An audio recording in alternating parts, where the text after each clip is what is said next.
پاک صلی اللہ علیہ وسلم کا ایک فرمان ہے مصنف عبدالرزاق میں، یہ حدیث آپ نے آج یاد رکھنی ہے۔ نبی پاک صلی اللہ علیہ وسلم نے فرمایا کسی آدمی کے نماز اور روزے سے متاثر نہ ہونا، پہلے دیکھ لینا کہ وہ امانت دار ہے کہ نہیں۔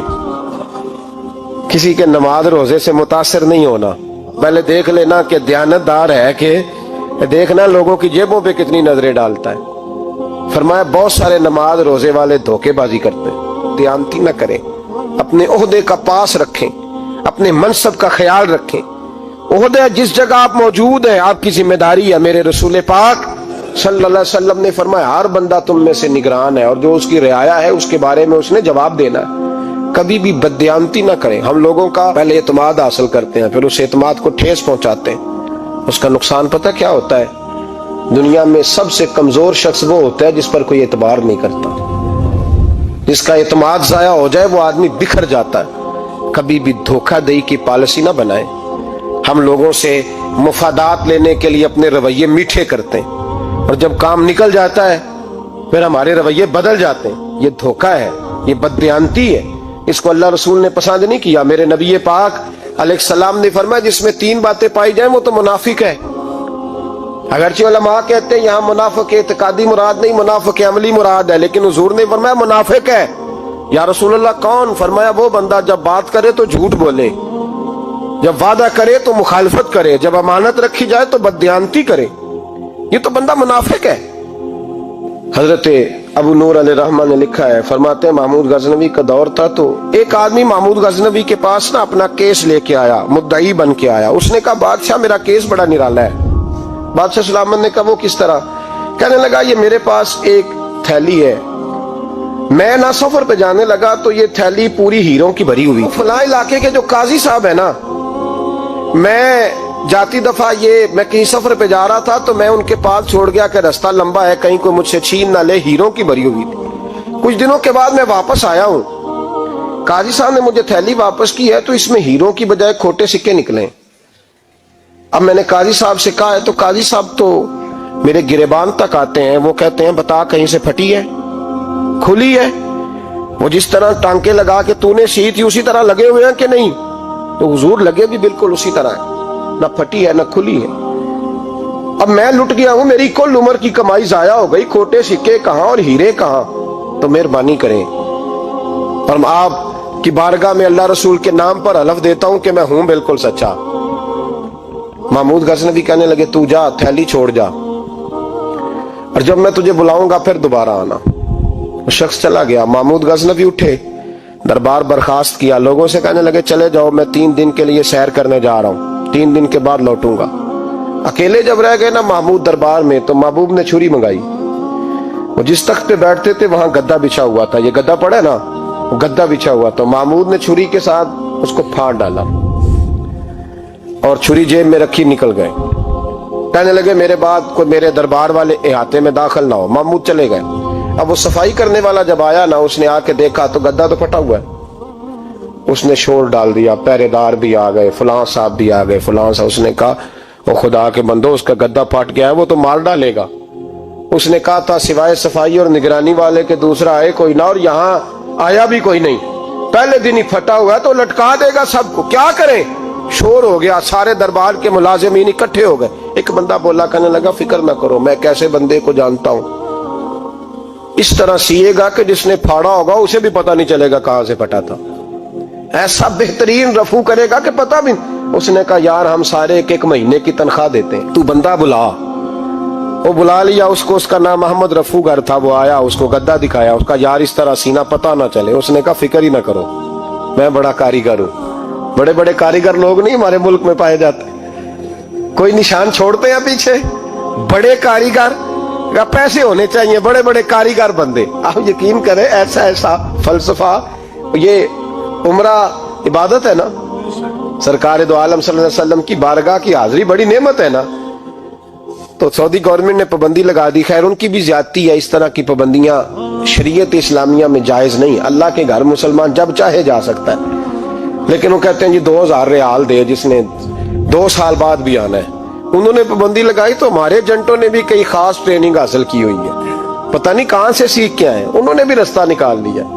ایک صاحب سے میں نے کہا کہ جناب وہ 2000 ریال لگ گیا تو کیا کرنا ہے؟ کہنے کوئی مسئلہ نہیں، پاسپورٹ نواں بنوا لو، گنجائش ہے، یعنی ہر شے کا حل ہے۔ تو میں نے کہا یار اب عمرہ کرنے جاتے وقت بھی بندہ دھوکہ دے کے جائے، اللہ کے گھر جاتے وقت بھی اس طرح کی حرکت کرے، کیا حال ہو گیا؟ ہر چیز کا لوگوں نے حل نکال لیا، ہر چیز کا لوگوں نے سٹائل بنا لی۔ ایسا نہ کریں، یہ درست نہیں۔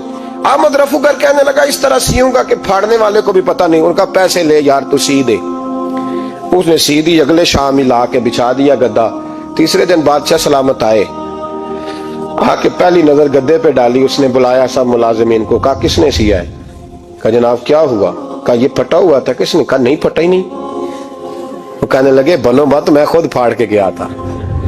تو بتاؤ صحیح سیا کس نے ہے؟ کہا جناب آپ پھاڑ کے گئے تھے تو بتایا کیوں نہیں؟ فرمانے لگے اسی لیے تو بتایا نہیں تھا کہ تم خود تحقیق کر لو، بلاؤ بتاؤ سیا کس نے۔ تو بلا لیا، احمد رفو گر آ گیا۔ اس کو جب بلا کے سامنے بادشاہ کھڑا کیا، کہا بھئی تو نے سیا ہے؟ کہنے لگا حضور آپ کے سارے ملازم کٹھے ہو کے آئے تھے، میری غلطی کوئی نہیں۔ کہا نہیں یار تو بڑا کاریگر ہے، میں نے اپنے ہاتھ سے پھاڑا تھا پر مجھے بھی نہیں پتا چل رہا کہاں سے پھٹا تھا۔ اچھا یہ بتا یہ تھیلی جو ہے یہ بھی تو نے سی تھی؟ اس نے کہا جی آپ کے خادم کا ہی کارنامہ ہے، وہ فلانے علاقے کے قاضی صاحب آئے تھے، اس میں سے ہیرے نکال کے تو کھوٹے سکے بھرے تھے، تو مجھے بھی تھوڑا سا حصہ ملا تھا۔ محمود نے سارے گواہ بھی اکٹھے کر لیے، ثبوت بھی اکٹھے کر لیے۔ پھر قاضی کو بلایا، پہلے سارے ثبوت اور گواہ کیس حل کر لیا۔ پھر ہمارے ہاں یہ حال ہوتا ہے کہ مدعی 2-3 ہفتے کے بعد خود ہی ہاتھ باندھ جاتا ہے، کہنا تسی میری جان چھڈو، مجرم پھڑو پاوے نہ پڑھو۔ وہ کہتا ہے مجھے معافی دو، میں رہا۔ ظلم ہے نا، ظلم زیادتی ہے کہ جو بیچارہ اتنے سوال مجرم سے نہیں ہوتے جتنے مدعی سے ہوتے ہیں۔ آپ یقین کریں اتنے سوالات ہوتے بیچارہ ہف جاتا ہے۔ یہ طریقہ درست تو نہیں ہے کہ لٹ گیا اور دوسرا طرح طرح کے سوالوں کے جواب دیتا پھرے بیچارہ۔ سارے ثبوت اکٹھے کر کے قاضی صاحب کو بلایا، تنہائی میں لے جا کے محمود غزنوی نے کہا قاضی صاحب آپ سے غلطی ہو گئی، غریب آدمی تھا، وہ لٹ گیا ہے، اس نے تو بڑی مشکل سے کچھ ہیرے جمع کیے تھے اور اس کی کل کائنات تھی، تو آپ اس کا مال اسے دے دیں، بات ختم۔ قاضی صاحب کہنے لگے آپ مجھ پہ الزام لگا رہے ہیں، سوال ہی نہیں پیدا ہوتا۔ آپ میری داڑھی دیکھیں، آپ میرا اعزاز دیکھیں، دنیا جانتی ہے میں اس کا۔ قاضی صاحب انسان بھول ہی جاتا ہے، بندہ بھول جاتا ہے، غلطی ہوگی، مال نے کہا نہیں سب کہا میں تنہائی میں پوچھ رہا ہوں، میں اس وقت پوچھ رہا ہوں جب دوسرا موجود کوئی نہیں، آج توبہ کر لے، میں کچھ نہیں کہوں گا، تو میری زبان پہ اعتبار کر، تجھے پتا ہے میں جو کہتا ہوں اس پہ عمل بھی کرتا ہوں، باز آ جا۔ پر قاضی نے کہا نہیں میری غلطی کوئی نہیں۔ محمود نے پھر بڑے دربار میں بلا لیا، مجمع عام میں۔ مہلت کے دنوں میں جو توبہ کر لے وہ بچ جاتے ہیں، لیکن لوگ رسوائیوں کے دنوں میں پھر واپس لوٹتے ہیں اگلا گھر دیکھ کے، پھر حالات اور طرح کے ہو چکے ہوتے ہیں۔ جب بڑے دربار میں قاضی کو بلایا، بھائی تو مانتا ہے کہ نہیں؟ اس نے کہا نہیں۔ تو کہا بلاؤ احمد رفو گر کو۔ جب احمد رفو گر آیا تو بوڑھے قاضی کی ٹانگیں کانپنے لگی، جملے ٹوٹنے لگے، لفظ زمین پر گرنے لگے، بات صحیح نہیں ہوتی، زبان لڑکھڑانے لگی۔ محمود کہنے لگے قاضی میں نے تجھے کہا تھا وہاں مان جا بات، اب بڑے دربار میں بول۔ جب قاضی صاحب کی گردن خود بخود جھک گئی تو دنیا سمجھ گئی، کہا نکل جا میرے دربار سے۔ محمود بولے نکل جا، اتنی تجھے عزت دی، اتنی بڑی تنخواہ دی، قاضی بنایا، اور یہ تھوڑی سی رقم کے لیے، تھوڑی سی رقم کے لیے تو بددیانت ہو گیا، چل چلا جا، نکل۔ قاضی دربار سے نکلا تو لوگ لعنتیں برسانے لگے۔ کل جو دکانیں چھوڑ کے سلوٹ کرنے آتے تھے وہ کہنے لگے اس کی عمر دیکھو، اس کے کام دیکھو، دیکھو اس نے کیا کیا۔ گھر گیا، بچے جن کے لیے پاپ کمایا تھا، جنہاں لی تو پاپ کمائے ہن کتھے نہیں ہو تیرے کر دے۔ وہ بچے کہنے لگے ابا جی ہم تو سکول مدرسہ جانے کے قابل نہیں رہے، امید تھی کہ بیوی ساتھ دے گی۔ وہ کہنے لگی میں میکے کیسے جاؤں گی، گلی کی عورتیں طرح طرح کی باتیں بناتی ہیں۔ او بھائی کامیابیوں کے بڑے سربراہ ہوتے ہیں، کوئی کامیاب ہو جائے تو سارے کہتے ہیں میری سپورٹ سے ہوا ہے، ناکامیاں ہمیشہ یتیم ہوتی ہیں، ناکامیوں کا کوئی سربراہ نہیں ہوتا۔ جب تک تو قاضی تھا تو بڑے بات تھی، ہر بندہ کہتا تھا رشتہ دار ہے، اور رسوائی ہو گئی تو وہ تیری آنکھ ہو یا سنگ ملامت کی چبھن، کون پہنچا ہے میرے درد کی گہرائی تک، دور شہرت میں تو یاروں نے کیا یاد بہت، ساتھ آیا نہ کوئی کوچے رسوائی تک۔